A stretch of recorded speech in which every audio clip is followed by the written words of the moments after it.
ప్రతి ఒక్కరూ ప్రధాని మంత్రి నరేంద్ర మోదీ పిలుపుతో తప్పనిసరిగా ఇంధనాన్ని పొదుపు చేయాలని శ్రీకాళహస్తి ఎమ్మెల్యే బొజ్జల సుధీర్ రెడ్డి స్పష్టం చేశారు. హైదరాబాద్ నుంచి కుటుంబ సభ్యులతో కలిసి వందే భారత్ రైల్లో ఎమ్మెల్యే బొజ్జల తిరుపతికి చేరుకున్నారు. భవిష్యత్తులో ఇంధన కొరత రాకూడదన్న ఉద్దేశంతోనే ప్రధాని మోదీ కీలక ప్రకటన చేసినట్లు కూడా చెప్పారు.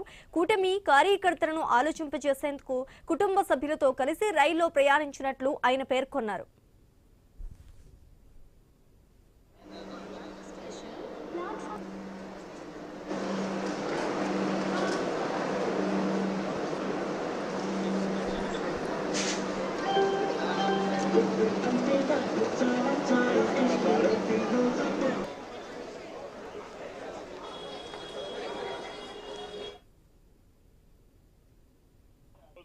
మోడీ గారి పిలుపు మేరకు చంద్రబాబు నాయుడు గారి ఆదేశాల మేరకు ఉన్న ఆర్థిక సంక్షోభంలో అందరం కూడా ఎట్లా చేయాలనే ఆలోచనతో నేను ఈరోజు కాళహస్తికి రేపు మార్నింగ్ ఫ్లైట్కి వద్దాం అనుకుంటే సరే అందరం కూర్చొని మాట్లాడుకుంటామంటే సరే లేదు మనం డబ్బులు మిగిల్చాలా, ఇంధనం మిగిల్చాలా, అన్ని రకాల ఖర్చులు తగ్గించాలా అని చెప్పి ఈరోజు నేను మా పిల్లలు, భార్య, అతనే మా అత్త కొడుకు అందరం కూడా ఈరోజు ట్రైన్లో రావడం జరిగింది. ఇది ఒక మంచి ఎక్స్పీరియన్స్.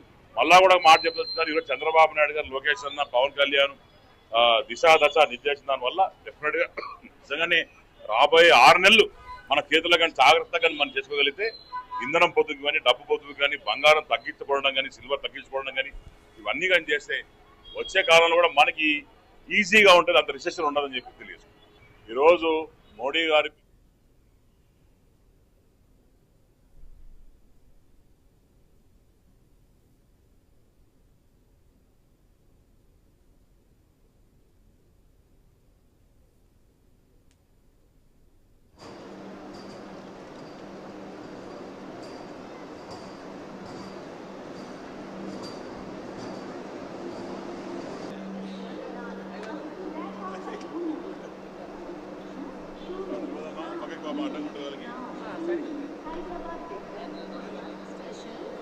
Sorry.